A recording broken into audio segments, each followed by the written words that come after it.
ଏଇଟା ହେଉଛି ଗଙ୍ଘା। ଆଜି ମୁଁ ବନେଇମି ଗଙ୍ଘା ଉତୁ। ଗଙ୍ଘା ଉତୁ ମାନେ ହେଉଛି ଗେଣ୍ଡା ତରକାରୀ। ଆମେ ସାନ୍ତାଳୀରେ ତାକୁ କହୁ ଗେଣ୍ଡା ଉତୁ। ଫାଷ୍ଟ ଆମେ ଗେଣ୍ଡାକୁ ପାଣିରେ ଧୋଇଦେବା।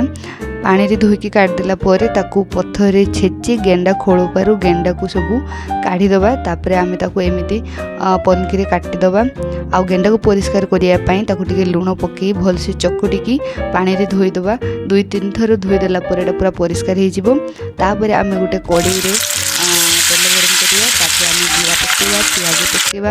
ପିଆଜକୁ ଟିକେ ଭାଜିଦେବା। ପିଆଜ ଭାଜି ହେଇସାରିଲା ପରେ ମସଲାକୁ ପକାଇକି ଆମେ ଟିକେ କଷି ନେବା। କଷି ଦେଲା ପରେ ଦେଖନ୍ତୁ ମସଲାରେ ତେଲ ଅଲଗା ହେଇଗଲାଣି। ତାପରେ ଏବେ ଆମେ ହଳଦୀ ପକାଇବା, ଲଙ୍କାଗୁଣ୍ଡ ପକାଇବା। ତାପରେ ଟିକେ କଷିଦେବା। କଷି ହେଇସାରିଲା ପରେ ଆମେ ପକାଇଦେବା ହେଉଛି ସବୁ ଗେଣ୍ଡା ଯେତିକି ଗେଣ୍ଡା ପକାଇ ସାରିଲା ପରେ ଆମେ ତାକୁ ଟିକେ ମସଲାରେ ଭଲସେ କଷି ନେବା। ତାପରେ ଟମାଟୋ ପକାଇଦେବା, ପାଣି ଟିକେ ପକାଇଦେବା। ପାଣି ପକାଇ ସାରିଲା ପରେ ତାକୁ ଢାଙ୍କ ମାରିକି ରଖିଦେବା।